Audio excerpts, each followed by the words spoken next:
It doesn't begin with a sound. There is no alarm clock, no sudden noise to pull you from sleep. Instead, it starts with a feeling, a warmth. It is a gentle warmth, like the first sunbeam of spring after a long, cold winter.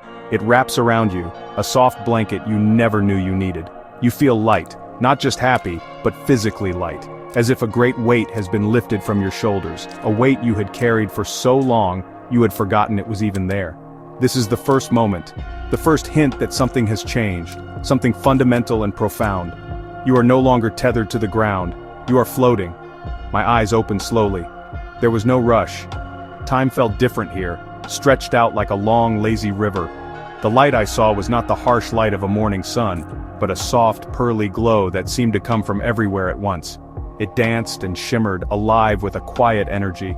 I lifted a hand and it moved through the air with an effortless grace I had never known.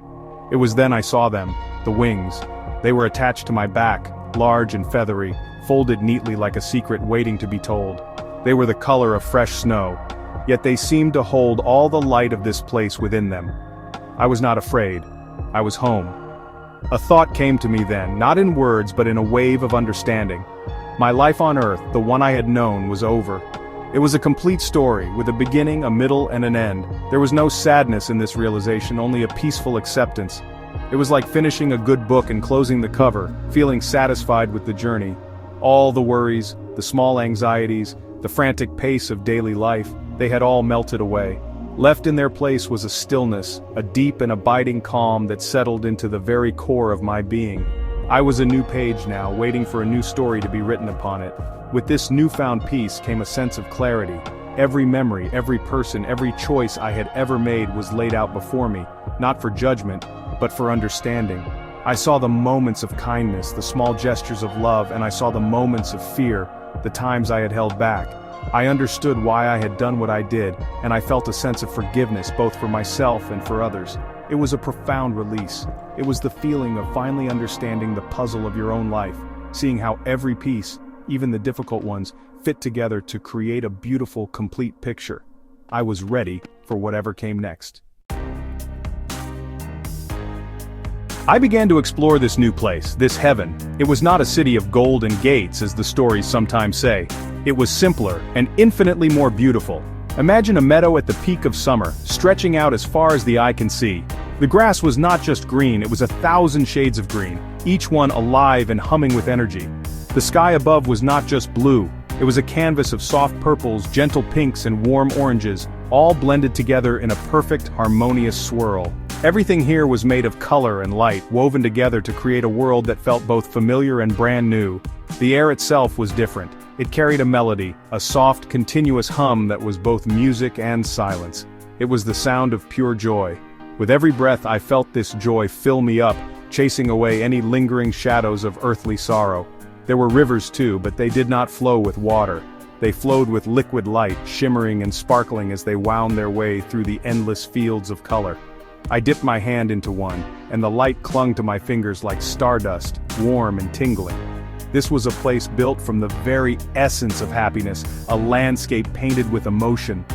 Everywhere I looked there was life. Flowers bloomed in colors I had never seen, their petals unfolding in a slow, graceful dance. They did not need soil or rain to grow, they seemed to be nourished by the love that permeated everything. Trees with silver bark and leaves of gold stood tall and serene, their branches reaching up as if in constant silent prayer. Nothing here ever faded or died. It was a place of eternal spring, of constant renewal. It was a world where beauty was not just something to be observed, but something to be felt, something you became a part of. I learned that this heaven was unique to each soul. My heaven, with its meadows and rivers of light, was a reflection of the peace I had always sought. For another soul, it might be a quiet library filled with all the books ever written. For another, it might be a bustling, happy kitchen filled with the smells of baking bread. Heaven was not one place, but an infinite number of places, tailored perfectly to bring comfort and joy to each person who arrived. It was the ultimate act of love, a final perfect home created just for you. This was the first great lesson: love is personal. I was not alone in this beautiful place. Soon, I began to see others. They moved with the same lightness, the same grace that I was just beginning to discover in myself. These were the other angels. Some looked ancient and wise, their wings carrying the soft patina of ages. Others looked new, just like me, their eyes wide with the same wonder that filled my own heart. There were no strangers here. When you looked at another angel, you did not see a face you did not know. Instead, you felt an instant connection, a sense of shared purpose and shared love that transcended words. We were a family. Among the angels, I found familiar souls. My grandmother was there, her smile as warm and comforting as I remembered. She did not look old or frail, she looked radiant, her essence shining brightly. We did not need to speak of all the years we had missed, we simply embraced, and in that touch everything was said. All the love, all the memories, all the unspoken feelings were exchanged in a single, perfect moment.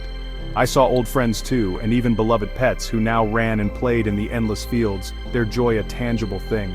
In heaven, no loving bond is ever truly broken. We spent our time sharing stories, not with our voices, but with our hearts. You could share a memory and the others would experience it as if it were their own. They would feel the sun on your face from a childhood vacation, taste the sweetness of your wedding cake, and feel the pride of a hard-won achievement. We shared our triumphs and our sorrows, and in the sharing, the joy was multiplied and the sadness was healed. We learned from each other, from the countless lives lived, the infinite experiences gathered. We were a library of souls, and every story was precious. There was no hierarchy here, no one angel more important than another. The oldest angel, who had seen the dawn of creation, learned from the newest arrival who brought fresh memories of the world below. We were all students and we were all teachers. The only measure of greatness was the capacity to love. We taught each other how to open our hearts wider, how to let our light shine brighter, how to be more fully ourselves. It was a continuous education in compassion, a never-ending lesson in the simple, powerful art of being together. We were learning to become love itself. After a time of rest and learning, I discovered my new purpose. Being an angel was not about sitting on clouds and playing harps. It was about work. But it was not the kind of work that leaves you tired or weary. It was the work of helping. We were guardians, watchers of the world we had left behind. We could not interfere directly, we could not change a person's path, but we could offer comfort. We could send a gentle push, a whisper of encouragement, a feeling of hope to a heart that was struggling in the darkness. Our job was to be the light. Our main task was to listen. From our place of peace we could hear the prayers of the world. They came to us not as words but as waves of feeling, hope, fear, gratitude, and pain. We would gather around a soul in need, a person feeling lost and alone on earth. We would focus our love, our light, and our peace, and send it down to them. We could not solve their problems, for the journey of life is theirs to walk. But we could walk beside them in spirit, reminding them that they are not alone. We could be the unexpected warmth on a cold day, the sudden memory that brings a smile. We also celebrated with them. When someone on earth experienced a moment of pure joy, the birth of a child, a long-awaited reunion, an act of selfless kindness, we felt it too. Their happiness would ripple up to us, and we would rejoice with them, our own light growing brighter in response. We were connected to humanity, to its struggles and its triumphs. We were the silent audience, the unseen cheerleaders, the ever-present witnesses to the beautiful, messy, incredible story of life. Our work was to love the world unconditionally and completely. So do not think that those who have passed are gone forever. They are simply in another room, a brighter room, and the door is never closed. They are here, all around you. They are the sudden feeling of peace that calms your anxious heart. They are the unexpected strength you find when you think you cannot go on. We are angels now, and our greatest joy is to see you live, to see you love, and to see you be kind. Know that you are loved endlessly and perfectly. Live your story with courage and with joy and fill it with as much love as you can. That love is the light you will bring with you, and it will make your heaven shine.